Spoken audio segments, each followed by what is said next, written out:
আমাদের আজকের সমাজে একটা ট্রেন্ড দেখা যাচ্ছে যে খুব ভালো যে নাচতে পারে সে সমাজের হিরো হয়ে যায়, খুব ভালো যে গাইতে পারে তাকে সবাই কংগ্রাচুলেট করে।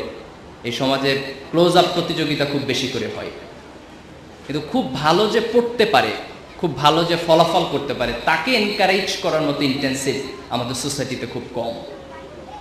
অথচ হিস্টোরিক্যালি এটা প্রুভড, খেলাধুলা, গান, শিল্প বা সাহিত্য দিয়ে কোনো জাতির উন্নতি হয় না।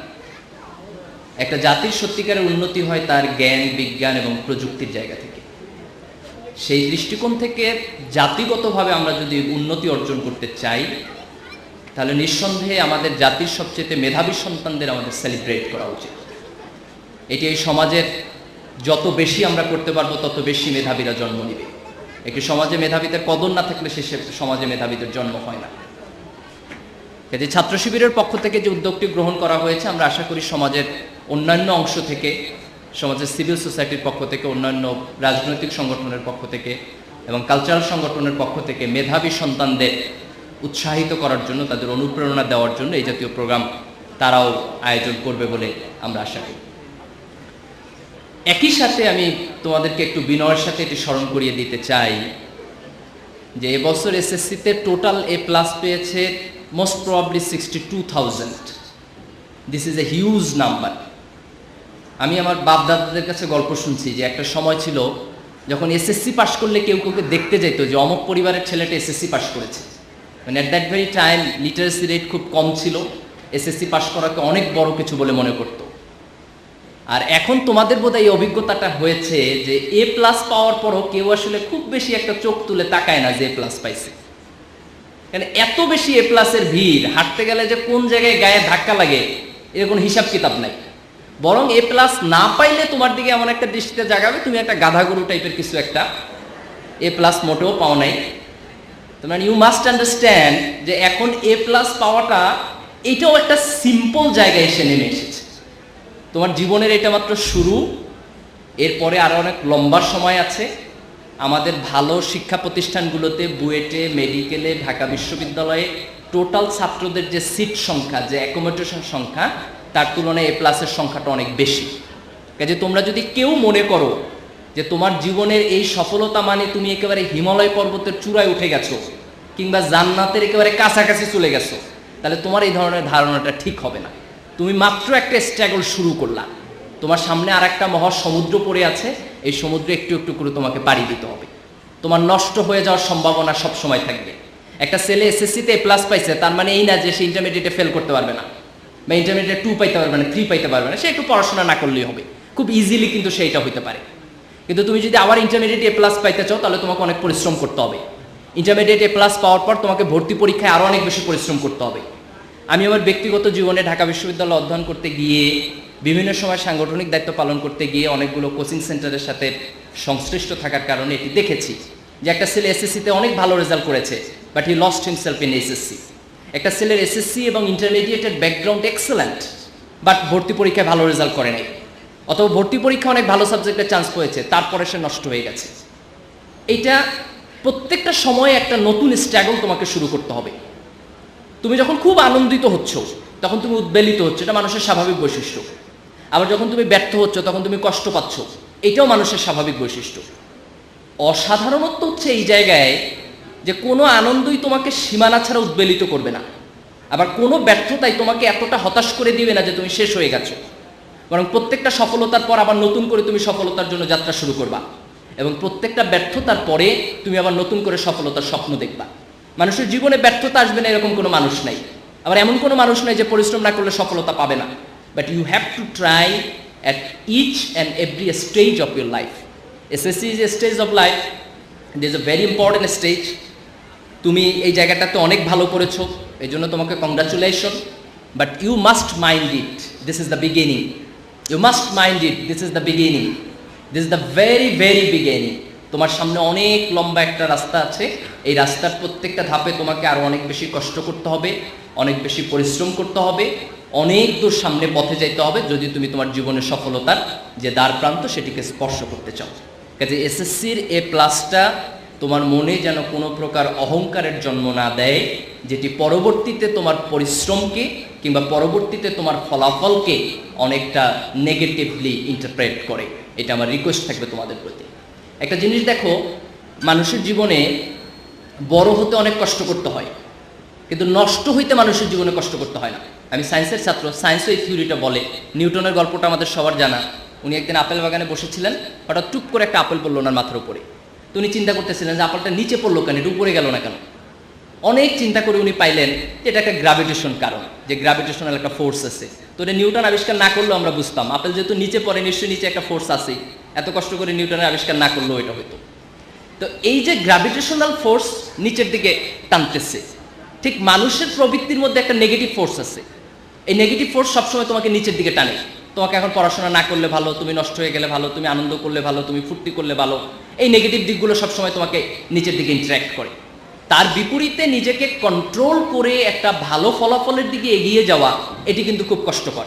তুমি যদি ভালো করতে চাও, তোমাকে এসএসসিতে ভালো করতে হবে, ইন্টারমিডিয়েটে ভালো করতে হবে, ভর্তি পরীক্ষায় ভালো করতে হবে, ইউনিভার্সিটিতে গিয়ে ভালো করতে হবে, পিএইচডি করতে গিয়ে ভালো করতে হবে। আর তুমি যদি খারাপ করতে চাও, তাহলে তুমি সব ভালো করার পরে হঠাৎ করে নষ্ট হয়ে যেতে পারো। তুমি অ্যাডিক্টেড হয়ে গেলেই হবে, তোমার নষ্ট হওয়ার জন্য এর বেশি কষ্ট করতে হবে না। তুমি একটা পরীক্ষা না দিলেই হবে, তোমার পরীক্ষা ফেল করার জন্য এর চাইতে বেশি কষ্ট করতে হবে না। এখন ধরো দুইটা লোক যে এসএসসি পরীক্ষায় খারাপ করলো, আর আরেকটা লোক এসএসসিতে ভালো করলো, ইন্টারমিডিয়েটে ভালো করলো, তারপর ভর্তি পরীক্ষায় যায় খারাপ করলো। এই দুইয়ের মধ্যে বেশি সফলকে আর বেশি ব্যর্থকে? This a very confusing question. ধরো একটা লোক পাহাড়ে উঠতেছে, একজন 500 ফিট ওঠার পর পা পিছলে পড়ে গেল, আর আরেকজন 1000 ফিট ওঠার জন্য পা পিছলে পড়ে গেল। এখন তোমার কাছে তো মনে হবে যে 1000 ফিট উঠছে সে মোর সফল, মোর সাকসেসফুল। কিন্তু সায়েন্স বলে যে বেশি উপর থেকে পড়বে তার পা একটা বেশি ভাঙবে।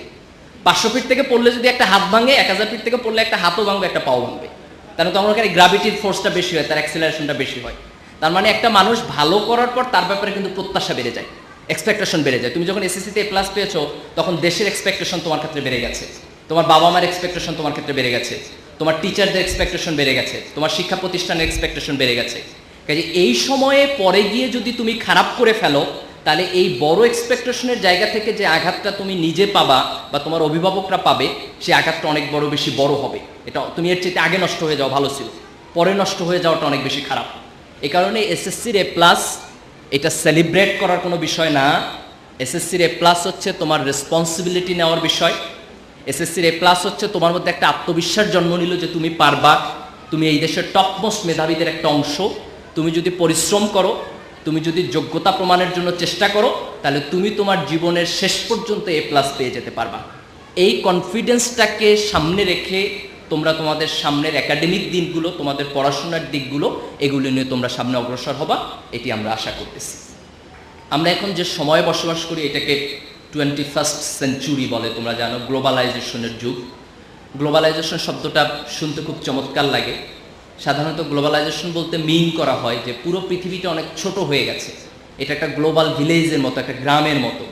একটা সময় ছিল যে মানুষ গ্রাম থেকে ঢাকা শহরে আসলে তার সাথে যোগাযোগ করতে 3 দিন লাগতো, আর এখন তুমি ইউনাইটেড স্টেটসে বসে আছে, তুমি সাথে সাথে তার সাথে ফোনে কথা বলতে পারতেছো, ইন্টারনেটে চ্যাট করতে পারতেছো, লাইভ তার ছবি দেখতে পারতেছো। অর্থাৎ টেকনোলজি পৃথিবীটাকে অনেক কাছাকাছি করে দিয়েছে, অনেক ছোট করে দিয়েছে। At the same time technology কম্পিটিশনটাকে অনেক বেশি বড় করে দিয়েছে। তোমার কম্পিটিশনটা শুধু নরসিংদীর এই সীমাবদ্ধ জায়গার মধ্যে না। You have to compete with your friends in the Dhaka city, you have to compete with all your friends in Bangladesh, and not only that, you have to compete with the South Asia, you have to compete with Asia, and you have to compete with the total world. কাজেই মেধার কম্পিটিশনের জায়গাতে এখন আমাদেরকে এইটা চিন্তা করার কোনো সুযোগ নাই যে আমি শুধুমাত্র আমার স্কুলের মধ্যে কম্পিটিটর কিংবা আমি শুধু আমার দেশের মধ্যে কম্পিটিটর। নো, তুমি টোটাল ওয়ার্ল্ডের মধ্যে কম্পিটিটর। পৃথিবীতে এখন দেশ বলতে কিছু নাই, এটা একটা পুরো বিশ্ব হয়ে গেছে, তুমি বিশ্ব নাগরিক হয়ে গেছো।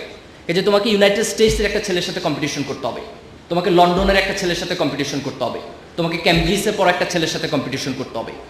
এই কম্পিটিশনে যদি তুমি তোমার মেধাকে, যোগ্যতাকে মানুষের সামনে উপস্থাপন করতে পারো, তাহলেই কেবলমাত্র তুমি তোমার দেশকে পৃথিবীর দরবারে অনেক বড় হিসেবে উপনীত করতে পারবা। এই আত্মবিশ্বাসহীনতার কোনো কারণ নাই যে আমরা পৃথিবীর সাথে যোগ্যতায় পারবো না, আমরা পৃথিবীর সাথে কম্পিটিশনে পারবো না। বরং আমাদের ইতিহাস বলে যে বাঙালিদের মাথায় একটু বুদ্ধি ভালো থাকে, এরা যে জায়গায় যায় সেখানে ভালো করে। আজকে পৃথিবীর বড় বড় বিশ্ববিদ্যালয়গুলোতে আমাদের দেশের ছেলেরা ভালো করতেছে, অনেক ভালো করতেছে। তোমরা জানো জগদীশচন্দ্র বসু, তিনি অনেক বড় বিজ্ঞানী ছিলেন, তিনি মার্কনির আগেও বেতার আবিষ্কার করেছেন। আমাদের ঢাকা বিশ্ববিদ্যালয়ে ফিজিক্সে একজন সায়েন্টিস্ট ছিলেন সত্যেন বোস নামে, তিনি আইনস্টাইনের একটা থিওরি কারেকশন করেছিলেন এবং সেই থিওরিটার নাম দেওয়া হয়েছিল বোস আইনস্টাইন থিওরি। তো হি ওয়াজ সাচ এ সায়েন্টিস্ট যে তিনি এটা চেঞ্জ করতে পেরেছিলেন। আজকে সারা পৃথিবীতে যারা উদীয়মান বিজ্ঞানী, যারা পৃথিবীতে ভালো কাজ করতেছেন, তাদের মধ্যে বাঙালিরা কিন্তু অনেক ভালো করতেছে। দিস প্রুভস যে গ্লোবালাইজেশনের কন্টেস্টের যুগেও আমরা যদি আমাদের মেধা দিয়ে সাহস করে পৃথিবীর এই বাউন্ডারিটা অতিক্রম করার চেষ্টা করি, তাহলে আমরা এটা পারব। দেখো, বাংলাদেশ থার্ড ওয়ার্ল্ডের একটা কান্ট্রি, একেবারে দরিদ্র একটা দেশ, এবং আরও একটা বাংলাদেশের বৈশিষ্ট্য যেটা এখনকার পৃথিবীতে খুব প্রাসঙ্গিক হয়ে উঠেছে, সেটা হচ্ছে বাংলাদেশ মুসলিম মেজরিটি কান্ট্রি। সারা পৃথিবীতে 9/11-এর পরে 9/11-এর পরে যে ওয়ার এগেন্স্ট টেরোরিজম চলতেছে, তার একটা পার্ট হচ্ছে মুসলিম মেজরিটি কান্ট্রিজের বিপক্ষে ইউনাইটেড স্টেটসের একটা মিলিটারি আগ্রাসন। আমরা সেটা আফগানিস্তানে দেখেছি, এর আগে আমরা ইরাকে দেখেছি, এখন সেটা পাকিস্তান পর্যন্ত এসেছে, সাবকন্টিনেন্ট পর্যন্ত এসেছে। এখন আমরা এটার নিন্দা করতে পারি, প্রতিবাদ করতে পারি, দুঃখ কষ্টে বিক্ষোভ করতে পারি, কিন্তু রিয়ালিটি হচ্ছে যে যতদিন পর্যন্ত পাশ্চাত্যকে আমরা সায়েন্স এবং টেকনোলজির ক্ষেত্রে হারাতে না পারবো, যতদিন পর্যন্ত বিজ্ঞানের জায়গায় তাদেরকে কম্পিট করার মতো কোয়ালিটি আমরা অর্জন করতে না পারবো, ততদিন পর্যন্ত এই ওয়ার্ল্ড অর্ডার চেঞ্জ হবে না। ততদিন পর্যন্ত আমরা সবাই মিলে জর্জ ডব্লিউ বুশের নামে নিন্দাবাদ করলো, তাতে মার্কিন যুক্তরাষ্ট্রের কোনো ক্ষতি হবে না। কারণ একটা জায়গায় আমরা হেরে গেছি, সেটি হচ্ছে বিজ্ঞানের জায়গায়। একটা জায়গায় আমরা হেরে গেছি, সেটা হচ্ছে প্রযুক্তির জায়গায়। এই জায়গায় হেরে যাওয়াটাই হচ্ছে আজকে মুসলিম বিশ্বের ডমিনেট থাকার কারণ। এই জায়গায় হেরে যাওয়ারই হচ্ছে তৃতীয় বিশ্বের দরিদ্র থাকার কারণ, যে আমরা লো ডেভেলপ কান্ট্রি, পুয়ার কান্ট্রি, আমরা কোনো কিছু পারি না, একটা মোবাইল সেট পর্যন্ত তৈরি করতে পারি না, এটা বিদেশ থেকে আমদানি করতে হয়। খুব অ্যাবসার্ড সিচুয়েশন আমাদের দেশে, বিকজ আমাদের ছেলেদেরকে আমরা বিজ্ঞানে উৎসাহিত করি নাই, আমরা পড়াশোনায় উৎসাহিত করি নাই, জ্ঞানে উৎসাহিত করি নাই, আমরা এক ধরনের নষ্ট রাজনীতির পিছনে ছুটে বেড়াচ্ছি। এই কালচারটা পরিবর্তন করতে হবে। আমাদের আগের জেনারেশন এটা পারে নাই, কিন্তু I hope this young generation will be able to do that. একটা দেশের সব সময় তো একরকম থাকে না। দ্বিতীয় বিশ্বযুদ্ধ হলো 1945-এ, জাপানের 2টা সিটির উপর অ্যাটম বোমা মারল আমেরিকা, তোমরা জানো, একটা হিরোশিমা আর একটা হচ্ছে নাগাসাকি। 1945-এর পরে জাপানের টোটাল ইকোনমিক্সটা এত রুগ্ন অর্থনীতি ছিল যে 1945-এ এখানে আমাদের যেটা ইস্ট বেঙ্গল ছিল, ইস্ট পাকিস্তান ছিল, তার চেয়েও খারাপ ছিল। But now 2009 Japan is going to challenge United states in all fields, সায়েন্সে, টেকনোলজিতে, ব্যবসায়, প্রযুক্তিতে, সব জায়গায় জাপান আজকে মার্কিন যুক্তরাষ্ট্রকে চ্যালেঞ্জ করতেছে। তাহলে অ্যাটম বোমার পোড়া মাটির একটা দেশ হওয়ার পরও তারা যদি সেখান থেকে ব্যাক করতে পারে, রিগেইন করতে পারে, তাহলে আমরা পারবো না কেন? মালয়েশিয়া তো আমাদের ইস্টার্ন এশিয়ার কান্ট্রি। 10 বছর আগেও মালয়েশিয়ার চেহারা আমাদের দেশে যেতে খারাপ ছিল, but within very short time they have come to overcome. অথচ দেখো, বাংলাদেশ এমন একটা অসাধারণ দেশ যার কয়েকটা এক্সট্রাঅর্ডিনারি বৈশিষ্ট্য আছে যেটা পৃথিবীর কোথাও নাই। আমরা 9 মাসের মুক্তিযুদ্ধে আমাদের দেশকে স্বাধীন করেছি, অনলি 9 মান্থস। তোমরা দেখেছো শ্রীলঙ্কায় তামিলরা 26 বছর যুদ্ধ করেছে, তারপর স্বাধীনতা পায় নাই। বাট বাংলাদেশের 9 মাসের মুক্তিযুদ্ধে আমরা স্বাধীন হয়েছি। This is extraordinary in the world history. You will get no other countries in the world who has find out their freedom only for 9 months. আমরা ভাষার জন্য রক্ত দিয়েছি 52-তে, এবং এটা এখন ইন্টারন্যাশনাল মাদার ল্যাঙ্গুয়েজ ডে হিসাবে সারা পৃথিবীতে পালন করা হচ্ছে। পৃথিবীর আর কোনো জাতি নিজের ভাষার জন্য রক্ত দেয় নাই। বাঙালি মেজরিটি মুসলিম এবং একটা সাম্প্রদায়িক সম্প্রীতির দেশ। আমাদের কনস্টিটিউশনে লেখা আছে আল্লাহর উপর আস্থার, পূর্ণ আস্থা এবং বিশ্বাস। আমরা সেকুলারিজম লিখি নাই। ভারতের কনস্টিটিউশনে সেকুলারিজম লেখা, বাট ইন প্র্যাকটিস কি হচ্ছে? ভারতে গুজরাটের মতো দাঙ্গার কাহিনী হয়েছে, সেখানে মসজিদ ভাঙার মতো কাহিনী হয়েছে। কিন্তু বাংলাদেশের গত 37-38 বছরের ইতিহাসে সবচেয়ে অসাধারণ দিক হচ্ছে আমাদের দেশের মধ্যে একটা সাম্প্রদায়িক সম্প্রীতি আছে। আমরা সকল ধর্মকে শ্রদ্ধা করতে জানি, আমরা প্রত্যেকটা মানুষের বিশ্বাসকে ভালোবাসতে জানি, এবং এই সকল ধর্মমত আমাদের সমাজে একই সাথে বসবাস করতেছি। আমাদের দেশটা সমতল ভূমি, এত সুন্দর সমতল ভূমি পৃথিবীর কোথাও নাই। আমাদের হয়তো মাটির নিচে খুব বেশি রিসোর্স নাই, কিন্তু মাটির উপরে আমাদের 15 কোটি লোক আমাদের রিসোর্স। পৃথিবীর সবচেয়ে বড় তোমার লংগেস্ট সি বিচ কক্সবাজার আমাদের সবচেয়ে, পৃথিবীর, এটা শুধু এশিয়ায় না, সারা পৃথিবীতে this is the biggest sea beach in the whole world. পৃথিবীর ম্যানগ্রোভ বনাঞ্চল আমাদের দেশে। এই যে এত রিসোর্স থাকার পরও আমরা কেন আমাদের ডেভেলপমেন্টটা করতে পারবো না? কেন আমরা সামনের দিকে এগিয়ে যেতে পারবো না? কেন করাপশনে আমাদের প্রত্যেকটা বছর চ্যাম্পিয়ন হতে হবে? কেন আমাদের একটা নষ্ট রাজনীতির কাছে বারবার হেরে যেতে হবে? স্বাধীনতার পরে যে জেনারেশন এই দেশকে নেতৃত্ব দিয়েছে, they are completely failure to give the পথ, অ্যান্ড উই এক্সপেক্ট এই দেশের তরুণ প্রজন্ম, এই যে এবার 62,000 A+ পেয়েছে, এই সোনার সন্তানরা যদি এই দেশকে ভালোবাসতে জানে, যদি তাদের নিজেদের জীবনে এই দেশের ব্যাপারে একটা সততা থাকে, একটা দেশপ্রেম থাকে, এবং গ্লোবালাইজেশনের যুগে নিজের যোগ্যতা দিয়ে যদি সে কম্পিটিশন করে টিকে যেতে পারে, তাহলে উই হোপ এই জেনারেশনের হাত দিয়ে আমরা এমন একটি বাংলাদেশ গড়তে পারবো যে বাংলাদেশ অতীতের ব্যর্থতা কাটায় উঠবে, যে বাংলাদেশ তৃতীয় বিশ্বের একটা দরিদ্র দেশ হিসাবে পৃথিবীর কাছে পরিচিত হবে না, বরং একটি আত্মমর্যাদাপূর্ণ উন্নত দেশ হিসাবে পৃথিবীর দরবারে তার মর্যাদায় নিয়ে সামনের দিকে এগিয়ে যাবে। আমরা বিশ্বাস করি আগামী 20 years, after 20 years, this generation will be in the leadership of this country. 20 বছরের মধ্যে এখনকার ইয়াং জেনারেশন এই দেশের নেতৃত্বে যাবে। এই ইয়াং জেনারেশন যদি তার প্যাট্রিয়টিজম ঠিক রাখতে পারে, এই ইয়াং জেনারেশন যদি তার কোয়ালিটি ঠিক রাখতে পারে, তাহলে এই ইয়াং জেনারেশনের হাত ধরে আমরা এমন একটি দেশ নির্মাণ করতে সক্ষম হব, যেই দেশ এই দেশের মুক্তিযোদ্ধাদের স্বপ্ন ছিল, যেই দেশ মুক্তিযুদ্ধের আগেও এই দেশে যে স্বাধীনতা আন্দোলন হয়েছে, ব্রিটিশ বিরোধী আন্দোলন, এই আন্দোলনে যারা অংশগ্রহণ করেছে তাদের যে স্বপ্নের স্বাধীনতার স্বপ্ন ছিল, সেই স্বপ্নটা আমরা বাস্তবায়ন করতে সক্ষম হব বলে আমার বিশ্বাস। দ্বিতীয় কথা হচ্ছে, আমরা যে সময়টাতে বসবাস করছি, এই সময়টা খুব দ্রুত চেঞ্জ হচ্ছে। এখনকার জেনারেশনটা খুব ফাস্ট হয়ে যাচ্ছে। এই ফাস্ট হওয়ার একটা ভালো দিক আছে আর একটা খারাপ দিক আছে। একটা ভালো দিক হচ্ছে এখনকার জেনারেশন আগের চাইতে অনেক বেশি জানে, অনেক বেশি বুদ্ধিমান, অনেক বেশি স্মার্ট, অনেক বেশি ফ্যাশনেবল। এইটার একটা নেগেটিভ দিক হলো আমরা খুব র্যাপিড ওয়েস্টার্নাইজেশনের দিকে যাচ্ছি। একেবারে চোখ বন্ধ করে পাশ্চাত্যের সংস্কৃতিকে আমরা অ্যাডপ্ট করছি। আমাদের কাছে মনে হচ্ছে যা কিছু পাশ্চাত্যের তা কিছু স্মার্ট, যা কিছু ওয়েস্ট তা কিছু ফাস্ট, তাই হচ্ছে আমাদের জন্য ভালো। আমি ব্যক্তিগতভাবে এই মতের সাথে কিছুটা দ্বিমত করি। পাশ্চাত্য সভ্যতাকে যারা খুব বেশি গভীরতা নিয়ে দেখেছেন, যারা পাশ্চাত্য সভ্যতার ভিতরের উদাহরণগুলোকে দেখেছেন, তারা অনেকেই এটার ব্যাপারে একমত হবেন যে পাশ্চাত্য সভ্যতার সব কালচারকে বিনা দ্বিধায় আমাদের গ্রহণ করার মধ্যে আমাদের সমাজের একটা ভয়ঙ্কর অবনতি বা একটা ভয়ঙ্কর পতন এটার মধ্যে রয়ে গেছে। আমাদের বোধহয় পাশ্চাত্য সমাজের কালচারকে বা আল্ট্রা মডার্নিজমকে একটু রয়ে সয়ে গ্রহণ করা উচিত। প্রাচ্য এবং পাশ্চাত্যের সমাজের মধ্যে একটা মৌলিক পার্থক্য আছে। প্রাচ্যের সমাজ অনেক বেশি রক্ষণশীল। আমি রক্ষণশীল শব্দটা বুঝে শুনে ব্যবহার করতেছি, রক্ষণশীলতাকে একটা ভালো শব্দ হিসাবে ব্যবহার করতেছি। প্রাচ্যের সমাজের মধ্যে অনেক বেশি রক্ষণশীলতা আছে, এখানে ফ্যামিলি স্ট্রাকচার আছে। এখানকার ছেলেরা বাবা মাকে শ্রদ্ধা করতে জানে, এরা অভিভাবকদেরকে সালাম দিতে জানে, এরা তাদের জীবনে এক ধরনের রুলস এবং রেগুলেশন মেনটেন করতে অভ্যস্ত।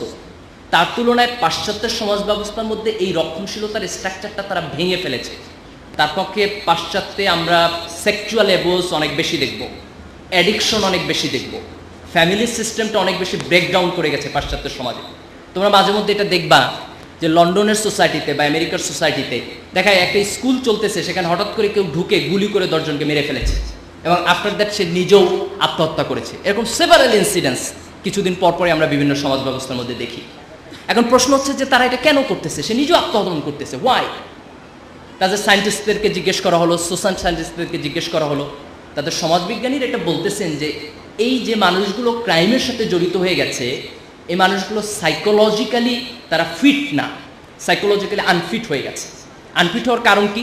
কারণ হচ্ছে এরা ছোটোবেলা থেকে একটা অ্যাবনর্মাল লাইফ লিড করেছে। কারো বাবা আছে মা নাই, কারো মা আছে বাবা নাই। পাশ্চাত্যে ব্রোকেন ফ্যামিলির সংখ্যা খুব বেশি, খুব নিঃসঙ্গতার মধ্যে দিয়ে সে বড় হয়েছে।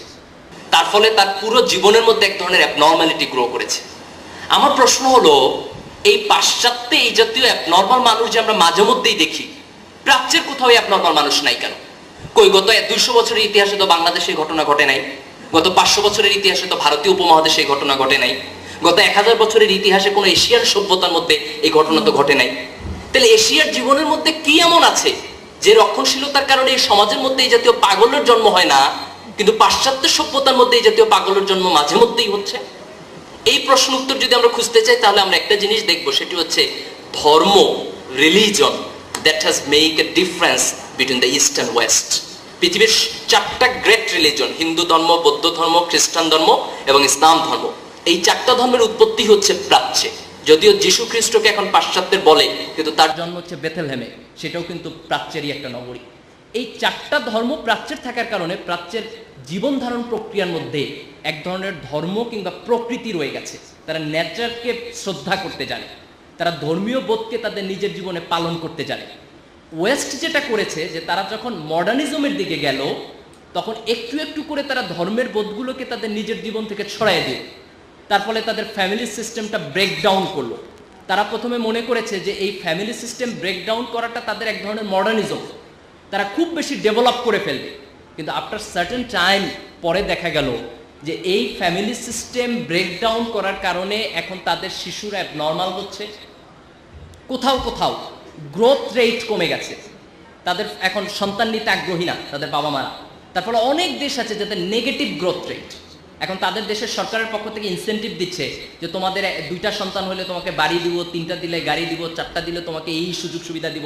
মানে গভর্নমেন্ট থেকে প্রলোভন দেখাচ্ছে যাতে করে তারা ফ্যামিলি সিস্টেমে ব্রেকডাউন করে। একজন বিশিষ্ট মার্কিন ঔপন্যাসিক তিনি কিছুদিন আগে একটা বই লিখেছেন যে war against family, this is the scenery of western civilization, যে তারা ফ্যামিলির বিপক্ষে এক ধরনের বিদ্রোহ করেছে। আমরা আমাদের বাবা মাকে প্রাচ্যের নিজেরাই শ্রদ্ধা করতে শিখেছি, তারা চিরজীবন আমাদের সাথেই ছিলেন। পাশ্চাত্য এই শ্রদ্ধার জায়গাটা যখন ব্রেক করে দিল, তখন তাদের ওল্ড হোমের দরকার হলো। আমি রিসেন্টলি দেখলাম যে বাংলাদেশেও একটা কোম্পানি আমাদের টেলিভিশন অ্যাডভার্টাইজ দিচ্ছে যে তারা ওল্ড হোম বানাচ্ছে। I don't know whether this is the sign of development or this the science of destruction of society. আমার বাবা মাকে ভালোবাসার জন্য তো আমাদের একটা করে বাবা দিবস দরকার হয় নাই, মা দিবস দরকার হয় নাই। বছরের পর বছর ধরে তো আমরা ভালোবেসেই গেছি, কোনোদিন প্রশ্ন উঠে নাই যে বছরের একদিন স্পেশালি ভালোবাসাটা প্রদর্শন করতে হবে। ওদের সমাজ থেকে যখন সেই স্ট্রাকচারটা ভেঙে গেছে যে রক্ষণশীলতা নাই, বাবা মার প্রতি শ্রদ্ধাবোধটা নাই, তখন বছরের একদিন ঘটা করে পালন করে তারা দেখায় যে একেবারে ভুলি নাই, ভুলছি তো কিন্তু পুরোটা ভুলি নাই, এর জন্য তাদের একটা দিন প্রয়োজন হয়। তো সেই কালচার তো আমাদের সমাজে ফিরে আনার কোনো প্রয়োজন নাই। আমাদের সমাজের যে সামাজিক বেষ্টনীর মধ্যে ভালোবাসা দিয়ে আমরা আমাদের সম্পর্কগুলোকে রক্ষা করেছি, সেই সম্পর্কগুলোকে ভেঙে দিয়ে আমরা আজকে যে ওয়েস্টার্ন সোসাইটি গড়তেছি, এই ওয়েস্টার্ন সোসাইটিটা আমাদেরকে একটা ভয়ঙ্কর নেগেটিভ দিকে নিয়ে যাবে। তুমি দেখো, AIDS, this is a grave threat to the world. Statistics বলে পৃথিবীর মুসলিম মেজরিটি কান্ট্রিগুলোতে এইডসের পরিমাণ কম, বিকজ এখানে এক ধরনের সামাজিক রক্ষণশীলতা আছে যেটা তাকে অন্য ধরনের রিলেশনশিপ এস্টাবলিশ করার ক্ষেত্রে বাধা দিচ্ছে। কিন্তু তুমি ওয়েস্টে যাও, আফ্রিকায় যাও, আফ্রিকায় 2 জন মানুষের মধ্যে একজন এইডস আক্রান্ত, 2:1। United States and Europe has been suffering from this ফিভারে, এক্সেলেন্টলি সাফার করতেছে, ভিগারাসলি সাফার করতেছে। এখন আমরা তৃতীয় বিশ্বের দেশ, আমাদের দেশে যদি এই প্রবলেমগুলো আসে তাহলে এগুলো আমরা ট্যাকেল করতে পারবো না। ওরা এইডসের বিপক্ষে, এইডসের বিরুদ্ধে কোটি কোটি ডলার ইনভেস্ট করতেছে, but we are poor country, we do not have such money.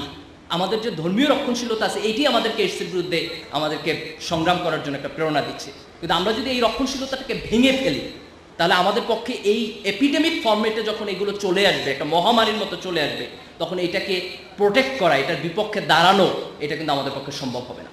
আমাদের সোসাইটিতে এখন একটা ফ্যাশন তৈরি হয়েছে। কেউ কেউ মনে করে যে একটা শপথ লিখে দেখলে মানুষ সৎ হয়ে যাবে, কেউ কেউ মনে করে যে ব্যান্ডের সঙ্গীতে না বলে চিৎকার চেঁচামেচি করলে আর কেউ অ্যাডিক্টেড হবে না। বাট আই ডোন্ট নো যে এই গান গাওয়ার মধ্য দিয়ে আসলে অ্যাডিকশন থেকে মানুষকে বাঁচানো যায় কিনা। বরং লক্ষ্য করলে দেখা যাবে যে মাদক থেকে মুক্ত করার জন্য যারা গান গায় ওদের 50% addicted, most of them are addicted.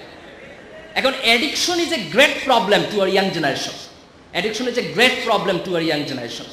আজকে এই যে আমাদের প্রাইভেট ইউনিভার্সিটিগুলোতে আমরা দেখছি যে ইয়াবা কালচার, কিছুদিন আগে আমাদের পত্রপত্রিকায় ব্যাপকভাবে লেখা হচ্ছে। তো আমি বলতেছি যে this is parallel to the modernism. তুমি ব্যান্ড সঙ্গীত শুনবা, নাচানাচি করবা, পাশ্চাত্যের সংস্কৃতির মধ্যে যাবা, আলট্রা মডার্নিজম হবা, ফ্যাশনেবল হবা, অনেক বেশি স্মার্ট হবা, আর মাঝে মধ্যে একটু ইয়াবা খাবা না, হিরোইন খাবা না, গাঁজা খাবা না, এইটা তো হয় না। দুইটা প্যারালাল, একটা করলে আরেকটা করতে হবে। If you go through modernism, you have to go through this. এশিয়ার মধ্যে আত্মহত্যার পরিমাণ 2টা দেশে বেশি, একটা হচ্ছে চায়না আর একটা হচ্ছে জাপান। অ্যান্ড লুক দিস, এই 2টা দেশ হচ্ছে এশিয়ার মধ্যে সবচেয়ে ডেভেলপড কান্ট্রি। তার মানে আমরা যদি ডেভেলপমেন্টের দিকে চাই, যদি সে ডেভেলপমেন্টটা পাশ্চাত্যের কালচার অনুযায়ী হয়, তাহলে এই অ্যাডিকশন বাড়বে, এইডস বাড়বে, আত্মহত্যার পরিমাণ বাড়বে, আমাদের ফ্যামিলি সিস্টেম ব্রেকডাউন হবে, আমাদের সোসাইটিতে করাপশনের পরিমাণ বাড়বে, এবং অ্যাট দ্য লাস্ট মোমেন্ট আমরা আমাদের সোসাইটিকে শেষ পর্যন্ত ধরে রাখতে পারবো না। কাজে উন্নয়নের মরীচিকা পাশ্চাত্যকে দেখে আমরা যদি একই জিনিসটাকে গ্রহণ করি, তাহলে একটা প্রচণ্ড ভয়ঙ্কর বিপদের মধ্যে আমাদেরকে চলে যেতে হবে। পাশ্চাত্যের বিজ্ঞানী আমার কোনো আপত্তি নেই, বিজ্ঞান কারো ব্যক্তিগত সম্পত্তি না। একসময় গ্রিকরা সায়েন্স এবং টেকনোলজি ডেভেলপমেন্ট করেছে, তারপর মুসলমানরা গ্রিকদের কাছ থেকে নিয়েছে, তারা নিজেরা ডেভেলপ করেছে, আবার মুসলমানদের কাছ থেকে পাশ্চাত্য নিয়েছে, আবার প্রয়োজনে পাশ্চাত্যের কাছ থেকে মুসলমানরা নিবে। সায়েন্স এবং টেকনোলজি ট্রান্সফারেবল, নলেজ ট্রান্সফারেবল, একজনের কাছ থেকে আরেকজন নিবে। কিন্তু পাশ্চাত্যের বিজ্ঞানকে গ্রহণ করার সাথে, পাশ্চাত্যের জ্ঞান এবং প্রযুক্তিকে গ্রহণ করার সাথে, একই সাথে আমরা যদি পাশ্চাত্যের কালচারকে গ্রহণ করি, একই সাথে যদি পাশ্চাত্যের এই খোলামেলা সংস্কৃতিকে, পাশ্চাত্যের নগ্নতাকে আমরা গ্রহণ করি, পাশ্চাত্যের এই তথাকথিত ফাস্টনেসকে গ্রহণ করি, তাহলে সেইটা আমাদের জীবনে এমন ভয়ঙ্কর অধপতন ডেকে আনবে যে আমরা এই পুরো সমাজ ব্যবস্থাকে আর কন্ট্রোল করতে পারবো না। পাশ্চাত্য হয়তো তার নিজের সমাজের মধ্যে এক ধরনের অ্যাডাপ্টেশন তৈরি করে ফেলেছে, কিন্তু ওইটা আমাদের জন্য পরদেশী সংস্কৃতি।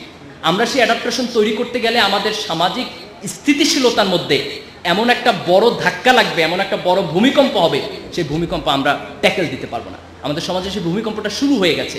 আজকে মোবাইল পর্নোগ্রাফি নিয়ে প্রচুর কথাবার্তা হচ্ছে, এখন অভিভাবকরা আছেন, আমি খুব খোলামেলা বলতেছি, this is the burning issues.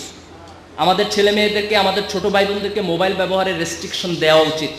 College period পার হবার আগে you should not use this. এটা এত জরুরি কিছু না, তুমি এত ভিআইপি মানুষ হয়ে যাও নাই যে তোমার এটা না থাকলে কোনো প্রবলেম হবে। ওর চাইতে মনোযোগ দিয়ে পড়াশোনা করা প্রয়োজন। টেলিভিশন চ্যানেলের ব্যাপারে there should be some restriction. তুমি অবশ্যই বিনোদন দেখবা, কিন্তু দ্যাট ডাজ নট মিন যে আমাদের সমাজের উপর একেবারে ইচ্ছামতো কালচারাল আগ্রাসন হয়ে যাবে। আমরা তো একসময় উর্দুর আগ্রাসনের বিপক্ষে রক্ত দিয়ে যুদ্ধ করেছি, কিন্তু হোয়াট অ্যাবাউট হিন্দির আগ্রাসন? সেটা তো আমাদের সমাজকে এখন আরো বেশি করে দিচ্ছে। তাহলে 52 ভাষা আন্দোলনের একটা দাবি কি এটা না যে বাংলার উপর ইংরেজির আগ্রাসনের ব্যাপারে আমাদের সচেতন থাকতে হবে, বাংলার উপর হিন্দির আগ্রাসনের ব্যাপারে আমাদের সচেতন থাকতে হবে? সেই বোধটা আজকে আসতে হবে, সেই বোধটা আজকে আমাদের মধ্যে আসতে হবে। টেলিভিশন কম দেখতে হবে, টেকনোলজি ব্যবহার করার বিপদের ব্যাপারে সতর্ক থাকতে হবে। এগুলো বাদ দিয়ে আমরা যদি আমাদের তরুণ প্রজন্মকে নষ্ট হতে দিয়ে যেতে চাই, আমাদের আনএমপ্লয়মেন্ট আছে, আমরা চাকরি দিতে পারতেছি না, তার পাশাপাশি যদি নৈতিক অবক্ষয় যুক্ত হয়, তাহলে যে তরুণ প্রজন্মের জন্ম হবে সেটাকে ট্যাকেল করা আমাদের জন্য ভয়ঙ্কর পরিমাণ প্রবলেম হয়ে যাবে। এজন্য তোমরা যারা এসএসসিতে জীবনের প্রথম সফলতা অর্জন করেছো, আমি একটু তোমাদেরকে স্মরণ করিয়ে দিতে চাই যে এই দেশ তোমাদের কাছে অনেক কিছু আশা করে, এই জাতি তোমাদের কাছে অনেক কিছু আশা করে। এই বাংলাদেশ একটা খুব দুঃখী দেশ যে আমরা আমাদের স্বাধীনতার এত বছর পরও এই দেশকে সত্যিকার অর্থে কিছু দিতে পারি না। এই দেশের মানচিত্রকে আমরা কিছু দিতে পারি না। আমাদের ঋণ আছে এই দেশের প্রতি। এই দেশের স্বাধীনতাকে অর্থবহ করে তোলার জন্য একটা তরুণ প্রজন্মকে আদর্শবাদী হয়ে উঠতে হবে, একটা তরুণ প্রজন্মকে দেশকে ভালোবাসতে জানতে হবে, একটা তরুণ প্রজন্মকে তার মাকে ভালোবাসতে জানতে হবে, একটা তরুণ প্রজন্মকে তার মূল্যবোধকে ধরে রাখতে জানতে হবে। আমাকে বুঝতে হবে অন্ধ অনুকরণের মধ্য দিয়ে পাশ্চাত্যের মূল্যবোধের সবটুকু নিয়ে নেওয়া এটা আমার জন্য এক ধরনের দৈন্যতা, এক ধরনের লজ্জা। প্রাচ্যের সংস্কৃতি পাশ্চাত্যের চাইতে অনেক উন্নত। পাশ্চাত্যের জন্ম হয়েছে সারা পৃথিবীতে লুটপাট করে। তারা আফ্রিকার দাসদেরকে, আফ্রিকার মানুষদেরকে দাস বানিয়ে এবং এশিয়ায় উপনিবেশ স্থাপন করে আজকে পাশ্চাত্যের সংস্কৃতি উন্নত হয়েছে, তাদের ডেভেলপমেন্ট হয়েছে। এই লুটপাট করা পাশ্চাত্যের কাছ থেকে আমাদের জ্ঞান, বিজ্ঞান আর ইতিহাস শিখতে হবে না, বরং প্রাচ্যের ইতিহাস আমাদের কাছে অনেক বেশি ঋদ্ধ, প্রাচ্যের ইতিহাস আমাদের কাছে অনেক বেশি সমৃদ্ধ। সে প্রাচ্যের ইতিহাসের কাছ থেকে বোধহয় আমাদের একটু জীবন দর্শন শেখার প্রয়োজন আছে। এর বাইরে গিয়ে আমরা আমাদের দেশকে একটা কাঙ্ক্ষিত স্বপ্নের দিকে নিয়ে যেতে পারবো না। এটা তরুণ প্রজন্মকে আজ অনেক বেশি চিন্তা করতে হবে। আমাদেরকে একটা জিনিস মনে রাখতে হবে যে মানুষের জীবনের একটা ভ্যালুজ আছে, যে তুমি একটা ভালো কাজ করবা, এটা একটা রিওয়ার্ড তুমি তোমার জীবনে পাবা, হোয়াট এভার ইট ইজ। একটা ছোট হইতে পারে, বড় হইতে পারে। তুমি একটা খারাপ কাজ করবা, এটা একটা রিওয়ার্ড তুমি পাবা। এই পরকালীন রিওয়ার্ড এটা শুধু যে মৃত্যুর পরে হবে বিষয়টা তা না, এটা পৃথিবীতেও হবে।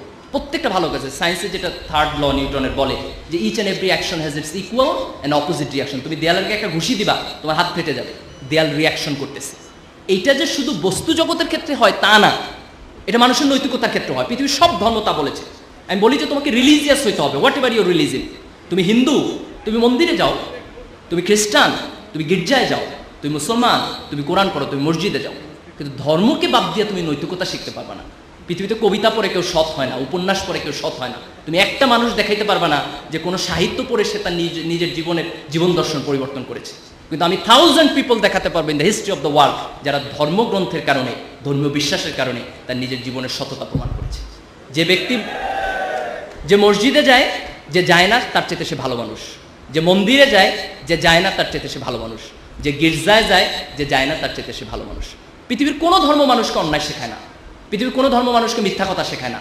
পৃথিবীর কোনো ধর্ম মানুষকে নগ্নতা শেখায় না, পৃথিবীর কোনো ধর্ম মানুষকে অশ্লীলতা শেখায় না। কিন্তু তুমি তোমার ধর্মের কাছে ফিরে যাও। একটা ধর্মহীন সমাজ করে আমরা মানুষের সমাজ বানাতে পারবো না।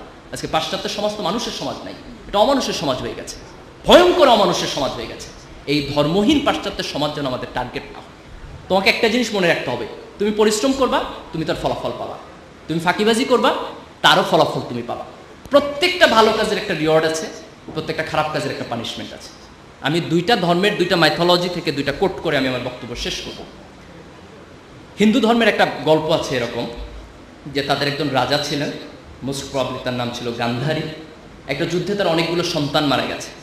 তো সে ঈশ্বরকে প্রশ্ন করলো যে, ঈশ্বর, তুমি আমাকে এত বড় পানিশমেন্ট কেন দিলে যে আমার সব সন্তান একটা যুদ্ধে মারা গেল? আমি তো এরকম কোনো অন্যায় করি নাই, আমার যতটুকু মনে পড়ে আমি আমার জীবনে জাতীয় কোনো সিন, কোনো ক্রাইম আমি করি নাই। ঈশ্বর তাকে বলতেছেন যে তুমি ছোটবেলায় যখন খেলাধুলা করতেছিলে, তোর একদিন খেলার ছলে কিছু প্রজাপতি মেরেছিলে, এবং প্রজাপতি মেরে তুমি তোমার গলায় মালা বানিয়েছে। বলছে ওই প্রজাপতি মারার পানিশমেন্ট হিসেবে আমি তোমার সন্তানকে এই যুদ্ধ হত্যা করেছি। সে হচ্ছে আমি তো এটা খেলার ছলে করেছি। ঈশ্বর বলতেছে আমিও এটা খেলার ছলে করেছি। This important. সে তার ছোটবেলায় একটা জীবকে হত্যা করেছে, হয়তো বুঝে নাই, but that wrong did punishment হিসেবে তার জীবনে ফেরত এসেছে। বুখারী শরীফে একটা হাদিস আছে যে প্রাচীন আমলের একজন মহিলা ছিলেন, তিনি খুব খারাপ মহিলা ছিলেন। তিনি একদিন রাস্তা দিয়ে যাচ্ছেন, হঠাৎ করে তিনি দেখছেন একটা কুকুর খুব পিপাসার্ত, খুব দয়া হলো কুকুরটা দেখে, এবং তিনি একটা কুয়া থেকে পানি তুলে নিয়ে এসে সে কুকুরটাকে খাওয়ালেন। এবং আল্লাহ রাসূল সে হাদিসে কোট করছেন যে এই যে একটা তৃষ্ণার্ত জীবের প্রতি তার অন্তরে কিছুটা দয়া সৃষ্টি হয়েছে, সেটার কারণে খোদা তার পুরাতন জীবনের সকল গুনাহকে মাফ করে দিয়েছে। That was a very small ভালো কাজ, খুব ছোট্ট একটা ভালো কাজ, কিন্তু সেই ভালো কাজটা খোদার আরশে গিয়ে অনেক বড় হিসাবে তার কাছে প্রতিদান হিসাবে ফেরত এসেছে। এই যে আমরা আমাদের জীবনে অনেকগুলো কাজ করি, আমরা তো অনেক ভাবি না যে এটার আউটপুট কী হবে, কিন্তু তুমি একটা ছোট্ট ভালো কাজ করো, বিলিভ মি, এই ভালো কাজের প্রতিদান তুমি তোমার জীবনে পাবা। তুমি একটা ছোট্ট খারাপ কাজ করো, এর প্রতিদান তুমি তোমার পাবা, এই জেনারেশনে না হলে নেক্সট জেনারেশনে। কোরআনের একটা ঘটনা এরকম আছে যে মুসা আলাইহিস সালাম যখন খিজির আলাইহিস সালামের সাথে যাচ্ছেন, তখন খিজির আলাইহিস সালাম অনেকগুলো কাজ করেছেন যেগুলোর এক্সপ্লানেশন তিনি বোঝেন নাই, পরে দিয়েছেন। তার মধ্যে একটা কাজ ছিল যে একটা নগরে গিয়ে ওই নগরের মানুষটা তার সাথে দুর্ব্যবহার করেছে, কিন্তু ওর কোনায় তিনি একটা প্রাচীর তুলে দিয়েছেন। তারপরে যখন মুসা আলাইহিস সালাম এক্সপ্লানেশন দিচ্ছে, তখন বলতেছে যে এই প্রাচীরের নিচে কিছুটা গুপ্তধন ছিল, এবং সেই গুপ্তধন হচ্ছে এমন দুটো নাবালক সন্তানের যার বাবা সৎ মানুষ ছিলেন। এই জন্য আল্লাহ তাকে বলেছেন তুমি ওই সৎ মানুষের সন্তানের জন্য এই সম্পদটাকে রেস্ট্রিক্ট করো, এটাকে সংরক্ষণ করো। তার মানে তার বাবার সৎকর্মের জন্য তার সন্তান বেনিফিটেড হচ্ছে। দ্যাট মিনস তুমি তোমার ভালো কাজের রিওয়ার্ড যেমন পাবা, তোমার খারাপ কাজের পানিশমেন্ট হবে। এটা হয় ফার্স্ট জেনারেশনে, না হয় সেকেন্ড জেনারেশনে, না হয় থার্ড জেনারেশনে। এটা যে সবসময় মরণের পরে হবে দ্যাট ইজ নট ইম্পর্টেন্ট। মরণের পর তো হবেই, সেটি পৃথিবীতেও হবে। এই যে এই মানুষের জীবন যখন এই ধর্মবোধের জায়গা থেকে অ্যাকাউন্টেবিলিটির জায়গা থেকে সরে যায়, তখন মানুষের মধ্যে কোনো নৈতিকতা থাকবে না, মানুষের মধ্যে কোনো বোধ থাকবে না, মানুষ বেপরোয়া হয়ে উঠবে। এবং সেই বেপরোয়া মানুষ শিক্ষিত হলেও কিছু যায় আসে না, সে বেপরোয়া মানুষ এ প্লাস পাইলেও কিছু যায় আসে না। কারণ আমাদের সোসাইটি আমরা দেখেছি যে আমাদের অনেক শিক্ষিত মানুষ আজকে করাপশন করছে, অনেক শিক্ষিত মানুষ আজকে দেশের সম্পদকে বিক্রি করে দিয়েছে দেশের বাইরে। এই যে দিস ইজ ইম্পর্টেন্ট যে আমরা গ্লোবালাইজেশনের যুগে আমাদের কোয়ালিটি ডেভেলপ করার পাশাপাশি এই অ্যাকাউন্টেবিলিটির জায়গা থেকে মানুষের প্রতি ভালোবাসা, জীবনের প্রতি ভালোবাসা, জীবের প্রতি ভালোবাসা, এক ধরনের নৈতিকতা বোধ, এক ধরনের ধর্মবোধ, যে কোনো ধর্ম, ফেইথ বেস অ্যাপ্রোচ। তুমি ঈশ্বরকে বিশ্বাস করো, আল্লাহকে বিশ্বাস করো, গডে বিশ্বাস করো, does not matter, but you must believe, you must practice whatever your religion is. You must have the sense of the accountability, যে ভালো কাজ করলে এটা একটা ভালো কিছু পাবা, তোমাকে এটা এনকারেজ করবে। একটা খারাপ কাজ করলে তোমার পানিশমেন্ট হবে, ভয় তোমার মধ্যে থাকতে হবে। এই দৃষ্টিভঙ্গি যখন আমাদের জীবনকে নিয়ন্ত্রণ করবে, তখন সত্যিকার অর্থে আমরা একটা ভালো সমাজ করতে পারব। আমি আশা করি যে এই তরুণ প্রজন্ম নিঃসন্দেহে আমাদের অতীতের সব ব্যর্থতা থেকে কাটিয়ে উঠে একটা নতুন বাংলাদেশ আমাদেরকে দিবে। আজকে প্রোগ্রাম ইসলামী ছাত্র শিবিরের পক্ষ থেকে, but that does not mean যে তোমাদের সবাইকে ছাত্র শিবির করতে হবে, কিংবা আমরা এই প্রোগ্রামটা ছাত্র শিবির করানোর জন্য করতেছি। নো, আমরা প্রোগ্রামটা এই কারণে করতেছি যে আমরা তোমাদের মেধাকে স্বীকৃতি দিতে চাই এবং তোমাদের সামনের দিনগুলোর দায়িত্ব সম্পর্কে স্মরণ করিয়ে দিতে চাই। You may not agree with me about the function of Chhatra Shibir, কিচ্ছু যায় আসে না তাতে, কিন্তু তুমি বাংলাদেশকে ভালোবাসার ব্যাপারে তোমার সাথে একমত হবা, তুমি সততার ব্যাপারে তোমার সাথে একমত হবা, তুমি তোমার ধর্মের ব্যাপারে তোমার সাথে একমত হবা। কিছু মানুষ যদি তৈরি হয় যারা দেশকে ভালোবাসবে, মানুষকে ভালোবাসবে, সৎ হবে, নিজের ধর্মকে পালন করবে, দিস ইজ এনাফ। এর বাইরে পলিটিক্যাল অ্যাটিটিউড থেকে আমাদের সাথে একমত হইতে হবে, we do not need that, we never expect that, একটা সমাজের মধ্যে ডিফারেন্ট পলিটিক্যাল আইডিওলজি থাকবে, থট থাকবে, যে যেটা পছন্দ করবে সেটা করবে। এই গণতান্ত্রিক সমাজের প্রতি আমাদের পূর্ণ আস্থা আছে, কিন্তু আমরা আশা করি এই তরুণ প্রজন্ম অন্তত মানুষকে ভালোবাসার শিক্ষাটুকু পাবে, দেশকে ভালোবাসার শিক্ষাটুকু পাবে, তারা তাদের রিলিজিয়াস বেসড একটা সোসাইটি গড়ে তোলার জন্য চেষ্টা করবে, এবং সেই জায়গা থেকে আমরা সবাই মিলে একটা বাংলাদেশ করব। আমরা এমন কোনো বাংলাদেশ চাই না যেটা আওয়ামী লীগের একার বাংলাদেশ হবে, বিএনপির একার বাংলাদেশ হবে, কিংবা জামাতের একার বাংলাদেশ হবে। আমরা একটা বাংলাদেশ চাই যেটা 15 কোটি মানুষের সম্মিলিত বাংলাদেশ হবে। এই বাংলাদেশ আমরা সবাই মিলে গড়ে তুলব, এই আশাবাদ ব্যক্ত করে, এবং আগামী দিনে তোমাদের কাছ থেকে এই দেশ তার আশা পূর্ণ হবে, এভাবে যোগ্যতা সম্পন্ন হিসেবে তোমরা নিজেদেরকে গড়ে তুলবা, এই আশাবাদ ব্যক্ত করে, এবং আজকের প্রোগ্রাম যারা অর্গানাইজ করেছেন তাদের সবাইকে ধন্যবাদ জানিয়ে আমার বক্তব্য শেষ করছি। আল্লাহ হাফেজ, বাংলাদেশ। ধন্যবাদ।